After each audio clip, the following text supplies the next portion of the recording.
Hello and welcome to the Business of Data podcast. My name is Catherine King and I'll be your host. Welcome to season 3. It's absolutely lovely to have you joining us. In this series, we'll be talking to executives and thought leaders from a range of industries, departments and functions, all about their passions, experiences and challenges within data and analytics. Let's go ahead and dive straight into today's episode. Hello everyone and welcome to this week's episode of the Business of Data podcast. Now, this week's theme is all about, as said by Winston Churchill, never wasting a good crisis, specifically how organizations could be using the COVID-19 era to improve and review systems, transformation and processes.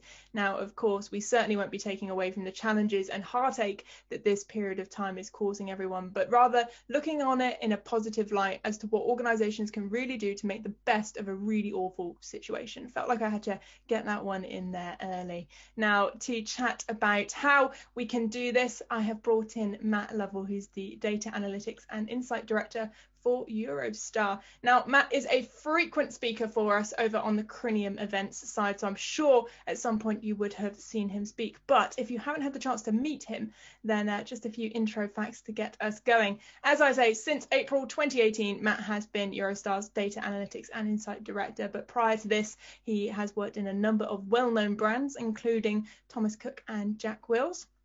And if you can't find him at his work desk, you'll most likely find him in the kitchen cooking up a storm or perhaps outdoors running. Although probably not on a day like today. We are recording and it is certainly a very wet day here in Cardiff, Wales. So I'm not sure you catch him running today. How are you doing, Matt? Yeah, I'm good, thanks. It's not as wet here, I have to be honest. Lucky you. Home in time, but yeah. Besides, rain shouldn't stop you. A good couple of years ago, I was training for a marathon with my wife, and the fastest run she did in all of her training was 9 miles through Cambridge in the wettest weather you can imagine. Literally, we were going through puddles. We came back and we looked like drowned rats. I don't know about you, Matt. You say rain doesn't need to be an excuse, but if there's a slight cloud in the sky, I'll just say, right, that's it, can't go, cannot run in the rain. But there we are. Now, I'm going to start off with a nosy question, as is the Bod Pod tradition. Now, I believe I'm right in saying that you have 2 young children. I'm interested to know, how has the last year been with them through the various lockdowns we have experienced? Yeah, it's been different, I think is definitely the case. So our youngest was actually born in January last year, so she's just celebrated her first birthday. But that basically means pretty much all she's known is the world of lockdown sort of thing. And our eldest is kind of soon to be 3. It's been a real challenge, but in some ways it's also been great in that I last year was due to take kind of various bits of paternity leave to spend time with our youngest April, which then obviously didn't happen. But actually, the flip side is I got to see bits of her every single day, and all of the developments that you might have missed in terms of her learning to crawl, starting to walk, kind of starting to interact with things like that, I've got to see firsthand. So it's kind of it's a difficult one. You weigh it up and go, yes, it's been really tough. It was probably easier than some people had it in the early stages because my wife was on maternity leave, so at least both of us weren't trying to work. She went in September, and then we're kind of now at the point where we're both working. But yeah, it's definitely been interesting. I think you learn a lot about attention span and the fact that actually kind of I genuinely don't know how kind of nursery workers and people in kind of primary schools do it, because our daughters seem to have the attention span of about 3 seconds before they want to do something else, which means you need about 100 things lined up for the day.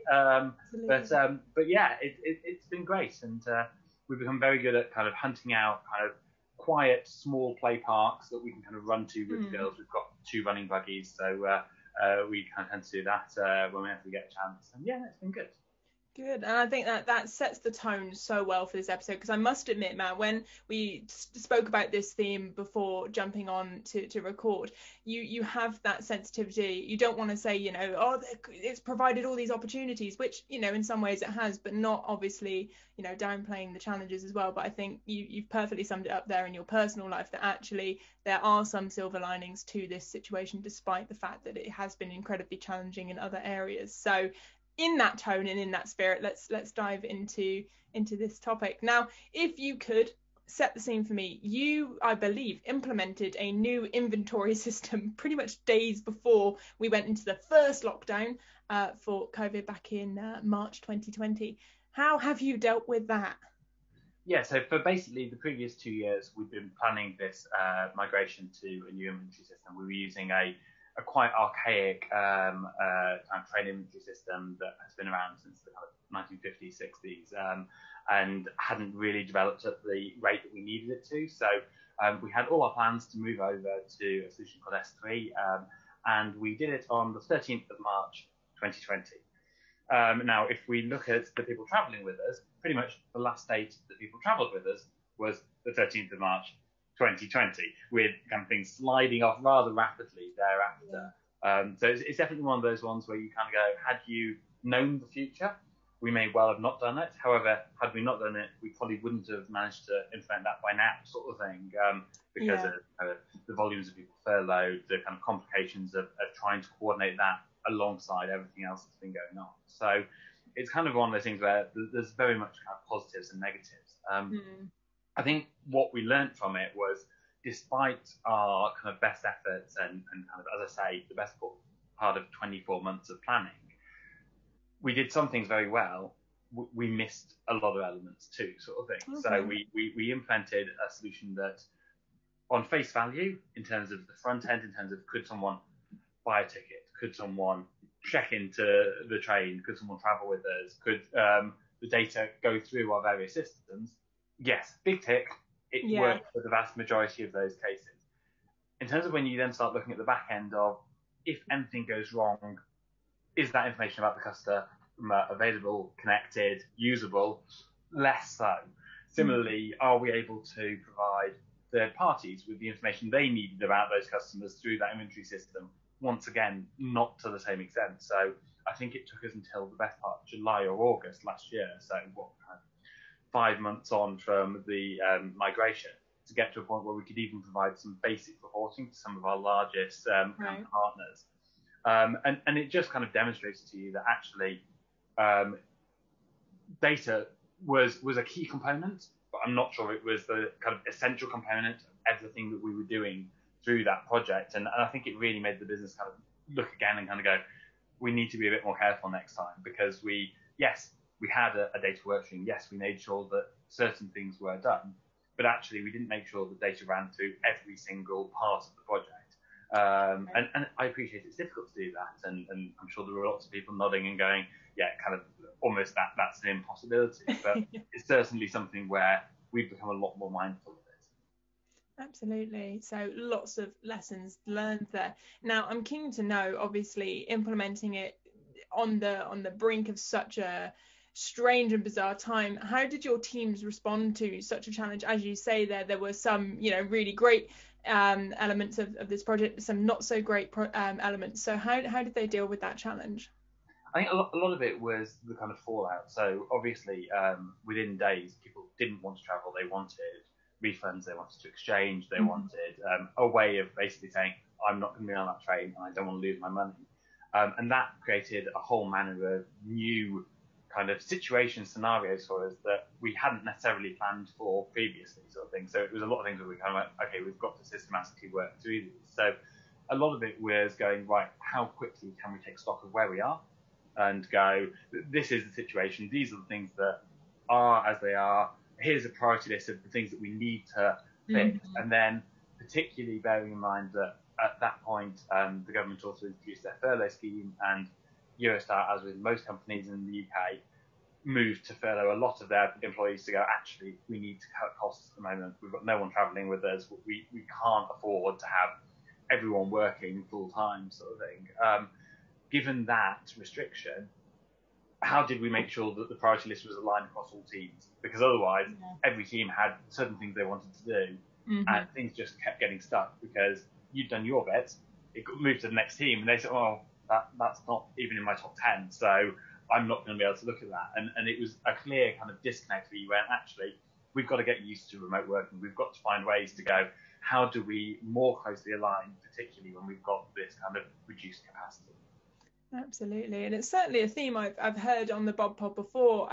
In a recent episode, I was lucky enough to sit down with Lisa Allen from the Ordnance Survey, and she was saying very much a lot of work she does is aligning those priorities with other departments, other organisations as well. So that priority setting, that alignment, is a challenge that I think has been brought forward in the COVID pandemic, but probably something that was always there. And actually aligning different departments and different teams' priority lists is good practice anyway, but probably just a bit more pressing nowadays. Now, we've set the context there, but I think it's about time we dive a little deeper. Now, when we caught up prior to this recording, you were telling me a bit about how you've been building a voucher solution and an interface for your customers to better manage and change their travel given the constant changes. And I mean, you just think of the last year of the different times that we've seen a bit of relaxation, we've seen more stringent lockdown measures. I'm conscious that we do have a global audience, so both Matt and myself are based in the UK, so that's a bit of a UK context there. But even wider than that, I think the changes that we've all experienced, no matter what industry, has fluctuated. It's not just been one constant. So tell me a bit more about that project and what that's looked like for you. Yeah, sure. So I guess if we look historically for Eurostar, there was a voucher solution that existed. So if people were unable to travel on a particular leg of their journey, if there were delays or cancellations, or if something wasn't available, you were due to travel in our business premiere and we weren't able to provide you with the food that you should have got, sort of thing, there were compensation vouchers that people could get. But the system was fairly kind of basic and was very much set up with the logic of per kind of ticket, you could be given some level of compensation for that, either the full amount if it was down to you physically couldn't travel, or there was a really significant delay, down to a smaller amount if it was a part of your journey was inconvenienced and we wanted to apologise for that. What it didn't necessarily think through was, what about if no one on our trains is planning on travelling, and we then need to be able to cater for entire journeys and an entire kind of rafts of passengers. So the way that the system worked was basically it produced a voucher per ticket for you, which is fine if you're travelling on your own to Brussels. One way, you get one email, one voucher, really simple. The worst case scenario for us is you can have up to 9 passengers travelling on a return. Now that's 18 individual vouchers that would have come through in 18 individual emails to you, with no kind of classification as to what they related to. So all you do is just go, I've got 18 emails. Are they the same email 18 times? Are they different? What are the random amounts on them? Because I didn't necessarily know what the individual prices of each ticket were. All I knew was my total booking was worth X. And that's before you start adding in the fact that people might have bought insurance or a hotel or kind of any additional ancillaries on top of that. So we had to very much go back to the kind of the beginning and go, right, actually, how do we go back to the drawing board and go, what can we develop for customers to actually provide them with this? Because we were very quick to go, we need to roll something out as quickly as possible. We need to allow people to be able to exchange their tickets naturally, because people don't know how long this is going to last.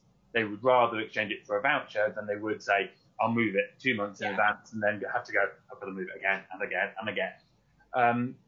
So what we kind of worked through was going, right, how do we do this? But when we worked through the initial cases with our voucher solution, the versions of things that you were getting to your email, you just went, I barely understand this and I work for Eurostar. There's no way we can send this communication to our customers. Yeah. So we worked through, and we've been through a wide range of iterations. We initially started with a really quite manual process that was using the voucher solution, was creating these individual vouchers, was then collating all those together and saying, we'll only send it as a single email with a list of the vouchers for those customers and things like that. And we will manually match everything up. Yes, we can do some type of stuff with SQL and things like that, but actually it's going to be a very kind of clunky process. And then progressively started to work through and go, actually, we can automate that element of it because there's an API that we can connect to that. We can automate that element because those two systems can actually talk to each other, and starting to go, actually, how do we gradually move to a point where as much of this is automated as possible and as much of this is visible to the customer as possible. So when we first had the voucher solution, they filled in a form and you were told you will get your vouchers within 28 days.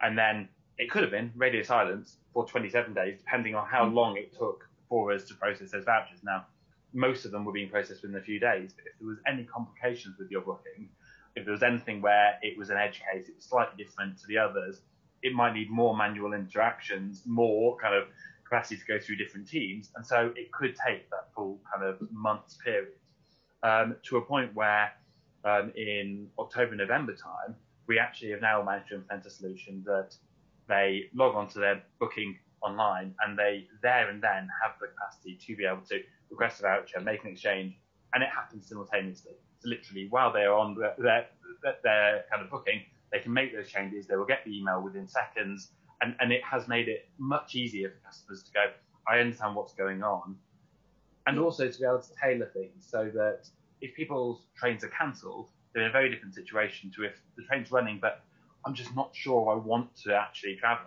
So providing them with that information to be able to kind of understand, right, actually, one of my trains is cancelled, but I could move it and still travel, or actually, both my trains are running, but I've seen the news at the moment, it's saying essential travel only, I don't want to travel on that train, sort of thing. So. Yeah. So I'm interested to know, Matt, take the pandemic out of the situation, how long do you think such a transformation would have taken you to do under normal time, normal resources and normal situation? I think if I'm honest, yes, in that it wouldn't have been deemed a priority. It would have been deemed as one of those kind of nice to haves that would have gone into a kind of later pile as a, yes, we should do this. It's a really good idea. We should develop this. But actually, it's not something that is essential to us. And it's something that I've noticed a lot during my time at Eurostar and at other companies is, as you mentioned at the beginning, there's nothing like a crisis, a disruption, to actually get the cogs whirring on something that otherwise was deemed too low in the priority list, sort of thing. And it's something that I think is really important for us to remember when things, touch wood, return to normal, sort of thing. That phrase we constantly hear, but never really know what it means or when it's going to happen. But it's a really important one for us to go, actually, we need to be taking these things seriously the whole way through, and there needs to be an element of our business as usual. We go, how do we continue to iterate, to fix, to improve, rather than just going after the, oh, this is new and exciting. And I think it's a wider context as well, isn't it, of having a flexible strategy, because, you know, at the start of the year, I can, as you said, it wasn't high up on the to-do list at all. It wasn't necessarily in your strategy, but suddenly the wider elements of people's stress, people's challenges, and at the end of the day, your customers as a whole demanded this be a top priority, really. I mean, I don't know about you, but I always like to put these situations into my own personal life. And when we were in kind of the March-April period, I received so many communications from all sorts of services that I were using, Trainline, the app, just thinking of kind of travel, lots of different airplane apps that I still have on my phone and I just don't want to delete, you know, emailing me different information, and it became overwhelming. So I can just imagine that, you know, had I been using your service and I got 18 different emails, although behind it is love and helpful and niceness because you're trying to do the best you can, what you're ending up doing is giving a really quite poor customer experience because you're almost generating more stress. So that project suddenly became, as you say, really, really important. And I'd encourage all the audience members to really kind of think of your own self in those customer shoes and how you can use data analytics. Well, I think it's a key one for us is during the course of the pandemic, Which has done regular reports on travel companies and their capacity for people to be able to exchange, get refunds, etc., things like that. And when the first one came out, I think in May, which was very much based on the early part of the pandemic, what had happened in March and April, we ranked somewhere in the middle. We weren't the worst, but we were by no means the best. And what was noticeable to us is actually having gone through kind of, I think they were on their third or fourth iteration of this survey before Christmas, and we'd moved up into the top 10. And that was purely down to us actually being able to put the customer first and go, how do we make this central? But it was also having that mindset of, this isn't the only thing it's doing. So if we've got to justify this to the business, it's also the workload, the resource that was needed for us to do it manually at the beginning was so substantial. Yeah. You were talking about dozens of people in our contact center, large numbers of people across our data teams, our CRM teams, our IS function sort of thing. and actually to be able to go, we can build this into a way where it barely requires any of them. Yes, there are some edge cases where we still need an individual to look at it, but it's a tiny fraction of what it was. Mm-hmm. And you can kind of weigh up both and go, not only is this reducing the kind of stress on the business, but it's also improving the customer experience, and for all intents and purposes, it's a win-win. Absolutely, absolutely. Now I'm watching the clock, and as always, time just falls away from these episodes. And I'm keen to know, so that's kind of looking forward as to what we can do to improve our processes. But it's also a time, I think, that we can kind of review processes and approaches as well. A time to look back and think, are there things that we're doing that perhaps aren't as efficient? As you say, it's a case of, are there win-win scenarios where it will help the business and also customers, or perhaps stakeholders? So what other areas do you think you'll be revisiting in terms of ensuring success for the future? Well, I think there's a number of them. So, I mean, you mentioned earlier on about customer comms, and it was exactly the case for us. Is right at the beginning of the pandemic, people were getting unnecessary amounts of communication from us, because you might have multiple bookings in the future. You might have different scenarios where you're waiting on an e-voucher or a refund for one thing, but actually you've got something in the future. And how do we know what to prioritise? More importantly, how do we know what communications you as the customer are going to be getting, rather than going, we will just bombard you with things about every which way. Mm-hmm. And so there's been a lot of work to go, how do we tidy that up? How do we also make sure that we're sure that customers are receiving the communications? So with less people in our stations, it's been quite a nice opportunity for us to work with the station staff to go, whenever you encounter a problem, document it, give us the information, and let's work out what went wrong. Let's work out why someone turned up for a cancelled train. Let's work out why someone didn't get that piece of communication. And it's allowed us to dig into our kind of data and go, there are clear gaps in places. So we capture contact information of as many passengers as possible, so that should anything go wrong, we can let you know at the earliest convenience. One of the things that we've discovered is actually the format of that contact information, particularly phone numbers, comes through in a whole manner of different ways. And depending on the source, if it's come from Eurostar.com, it has a particular format. But actually, if it's come from the plethora of other people that sell our services, be that Trainline, be that SNCF, be that kind of various kind of aggregators like Last Minute and things like that, it comes through in a different format. And so it's how do we actually kind of regulate that? And first of all, how do we correct them so that we can at least get the comms out to people? So we spent a lot of time building algorithms to go, actually, let's query these phone numbers and make sure they're in the correct formats. And if not, let's tinker with them to try and work out. So if something starts +4433, that's probably not right. It's probably two country codes that it's got there, and actually one of them needs removing. So can we work out from the rest of the number, it's a French number, therefore we need the 33. It's a UK number, therefore we need the 44. So a lot was done to build that out, and actually we managed to improve our kind of connectivity by 20-30% sort of thing, in terms of the number of people that we could definitely get a message to. And we've always found in these scenarios, SMS is so much more effective than sending someone an email that they may or may not check, sort of thing. You think about yourself, and I'm pretty sure you check your WhatsApp messages, your messages, things like that far more regularly than you probably check your email. But what we're now trying to do is go, that's great, but we're still having to fix something that's a problem. So how do we now go a step back and go, well, why is it a problem in the first place? And how do we put that kind of governance in place for all of those third parties to say, no, the format that you give us this in has to fall in line with this, so that we don't have to do that. Absolutely. And again, it's so interesting, Matt, the themes that you're talking about. I'm drawing so many correlations to other discussions I've had with completely different industries.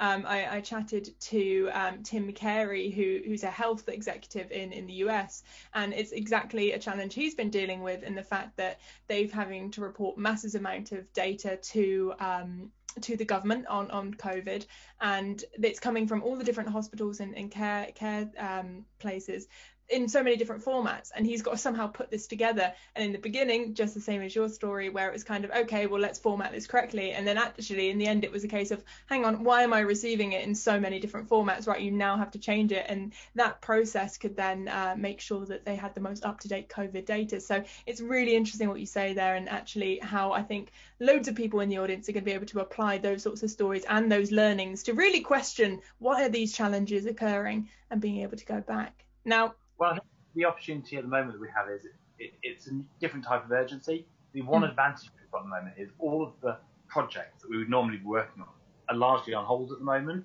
So it does give you that opportunity to actually go kind of, let's do a bit of a reset here and let's tackle these things, whether it's kind of adding rigor to processes, whether it's kind of fixing systems, whether it's restructuring data in a way that we want it. They're things that normally wouldn't get looked at. And actually, the past few months and the coming months are a real opportunity for us to kind of go, let's shift our mentality to look at these. And then hopefully when we go back to business as usual, these will still end up a component of what we're doing on a day-to-day basis, so that they kind of don't get forgotten and kind of fallen by the wayside to a point that they're so broken, you've then got to do kind of extreme measures. Absolutely, absolutely. Now, I am keen to take the last part of our conversation and kind of go a little left field, because there was a story that you and I, you told me and we spoke about prior to this episode, and I thought, what a great way to really blend your personal life with your professional. Now, obviously, everyone knows I always ask the nosy questions first, and it's because I'm a true believer that people's personal life does not get separated from work, and a lot of the time it influences it, and it influences you as a leader. Now, I know you said right at the top of our conversation that homeschooling or home nursery was quite a challenge for your oldest, and I believe I'm correct in saying in the first few days, or might extend to a week, you tried to do quite a structured way of learning and tried to kind of copy what she would have been experiencing at nursery, and you soon found out that perhaps wasn't the best way to go. Now, the reason I'm saying this is because there was quite a direct correlation that you experienced with your data literacy program as well, wasn't there, where you took what you were doing in real life, I say in real life, in a physical sense, and you tried to move it remotely, and it perhaps didn't work as well. And I'd love for you to just tell that story to the audience, because I think it's a really interesting lesson that you learned there. Sure, absolutely. So I think for us, there's been a real drive over the last 2 years to try and embed data literacy in the business. So a way of thinking that people kind of think about data first. They ask questions of data. They don't necessarily need to be the most kind of data savvy. We're not expecting them to have amazing kind of Python or R skills. What we're expecting them to do is to challenge anything that's happening and kind of go, have I looked at the data correctly? And if they have the capability, do some analysis themselves. But if not, ask the right person the right question. And through that, we've been trying to implement various kind of bits and pieces over the past couple of years, from internal training to kind of full-on kind of apprenticeship courses to kind of upskill people, and even implementing a data graduate scheme. But the one thing that we noticed when we moved into kind of lockdown and everyone working remotely is a lot of those things were great in principle, but actually in practice they just simply didn't work. So we used to do classroom teaching on SQL, where one of our kind of particularly advanced SQL people would basically go, I'm going to take this group of, depending on level, through kind of a set of bits and pieces where they will learn how to use something, and then they will demonstrate it by accessing a SQL database, running a query, seeing what they can get out. And normally we'd have one person teaching and 2 or 3 kind of assistants who were similarly skilled SQL kind of practitioners who could basically walk around the room and kind of go, oh, that's not going to work because you've made a mistake there, or have you thought about doing that in that order, or kind of it will run more effectively this way. Now, obviously, remotely, that's a lot more of a challenge.